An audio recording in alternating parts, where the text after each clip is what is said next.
the common sneeze and treat it almost like a fascinating medical detective story. Most of the time, we literally don't think twice about a sneeze, right?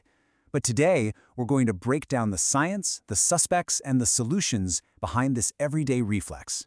I mean, think about it. What exactly triggers a 100-mile-per-hour explosion right in the middle of your face? It's a wild question. While sneezing is usually just a benign, protective reflex to keep our airways clear, intractable or persistent cases, they require real clinical investigation to solve the mystery. When a sneeze transforms from a passing annoyance to a chronic issue that's just ruining a patient's quality of life, well, that's when clinicians have to step in and play detective. So, Part 1, the anatomy of a sneeze, specifically looking at the neurophysiological phases. Now, medically, we call this sternutation. It's essentially the body's explosive design to clear the nasal cavity of unwanted irritants. The keywords here are sudden, forceful, and involuntary, because once this reflex is triggered, there's basically no stopping it. It's an evolutionary defense mechanism perfectly designed to rapidly eject foreign particles, chemicals, or infectious agents way before they can settle deeper into the respiratory tract. The pathophysiology behind all this relies on a highly complex neurophysiological response, and it's split into two perfectly coordinated phases. It starts with the nasal or sensory phase, which then immediately hands the baton off to the respiratory or motor phase. Let's break down exactly what happens in each of these steps, because it's actually pretty incredible. What's really fascinating here is how the sensory phase operates almost exactly like a high-tech security system. Chemical or physical irritants stimulate the tiny, hair-like ciliated epithelium of the nasal mucosa. This immediately trips the trigeminal nerve, specifically the ophthalmic and maxillary branches, which, literally act as a biological tripwire. Those afferent nerve impulses travel at lightning speed up to the sneezing center located in the lateral medulla of the brainstem.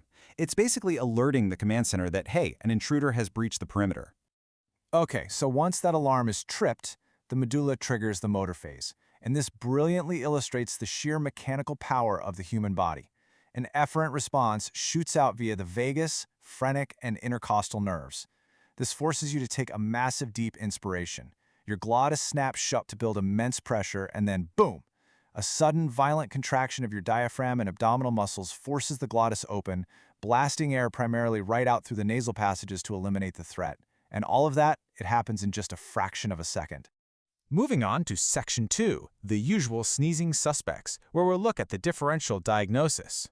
This suspect board clearly maps out the broad range of etiologies.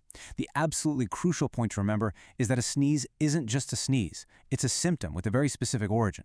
Just look at the key characteristics here. Infectious causes, like your classic viral upper respiratory infection, usually hit with an acute onset and a fever. Allergic causes, they bring along nasal itching or pruritus and clear nasal drip. Then we have vasomotor causes, which are fascinating. They're triggered simply by temperature shifts or strong odors with absolutely zero itching involved.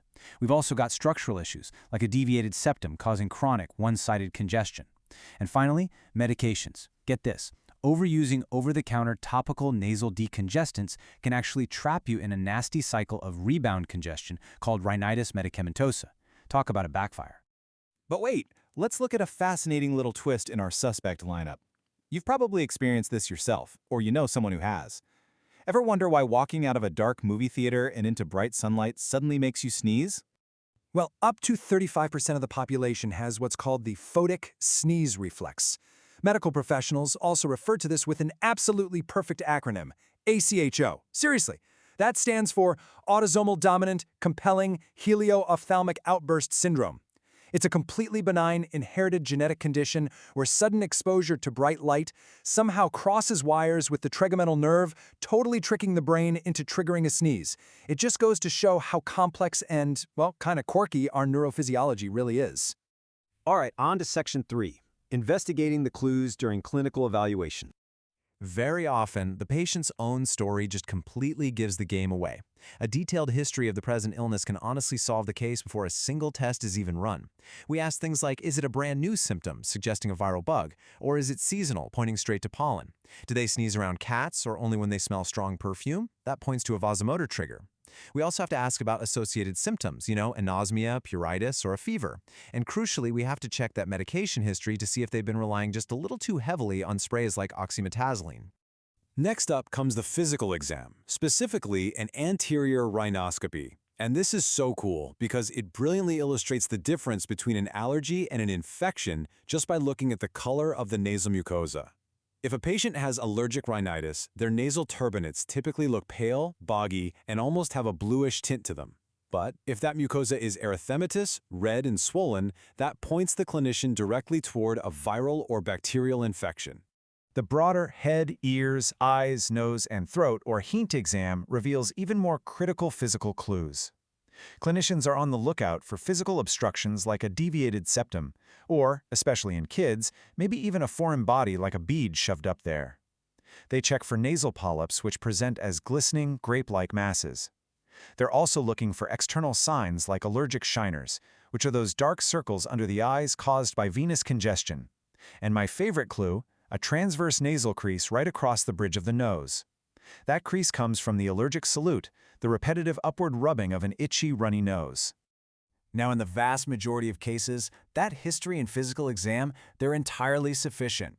However, if symptoms are refractory to initial treatment, it's time to bring in the advanced diagnostic tools. Step 1 here might be allergy testing. By using skin prick testing or a serum RAS test, allergists can pinpoint the exact environmental trigger down to the specific tree pollen, dust mite, or type of pet dander. Diagnostic step 2 involves getting a much closer look. An otolaryngologist might perform a nasal endoscopy.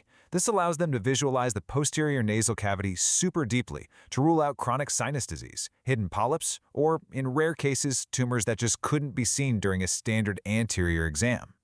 Which brings us to Section 4, Red Flags and Warnings, the more sinister symptoms. While sneezing by itself is almost never a medical emergency, these 4 red flag symptoms warn clinicians to urgently look beyond simple allergies. Notice a recurring word here on the list: unilateral. If a patient has one-sided, foul-smelling or bloody purulent discharge, one-sided facial pain or numbness, or a persistent one-sided blockage, well, that clearly points to a localized issue.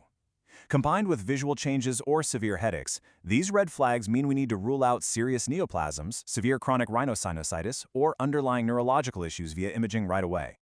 All right, finally, Section 5, Targeted Treatment and Relief. Let's look at the management approach.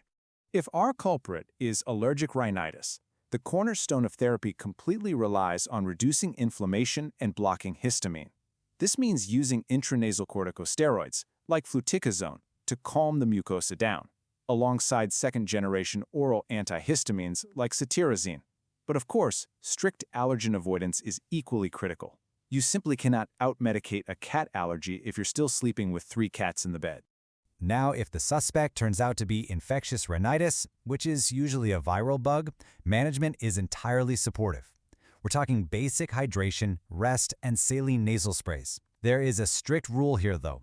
While topical decongestants can provide amazing symptomatic relief, patients absolutely must limit their use to under 3 days to prevent falling into that rebound congestion trap we talked about earlier.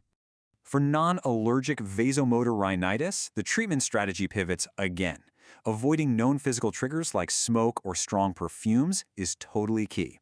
Medically speaking, these patients respond wonderfully to highly effective intranasal antihistamines or anticholinergics, like ipratropium bromide, which calm that hyperactive nervous reflex right at the source. Finally, if the irritant is purely structural, we're talking a deviated septum or obstructive polyps, and medical management is failing, the patient might actually require surgical intervention.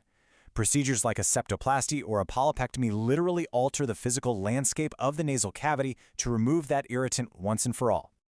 And that concludes our explainer. Hopefully, you now realize that understanding the root cause of sternutation goes way beyond simply suppressing a symptom.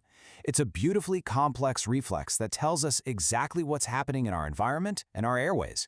So next time you feel that familiar tickle, take a deep breath and ask yourself, was it a virus, an allergy, a physical structural anomaly, or maybe just a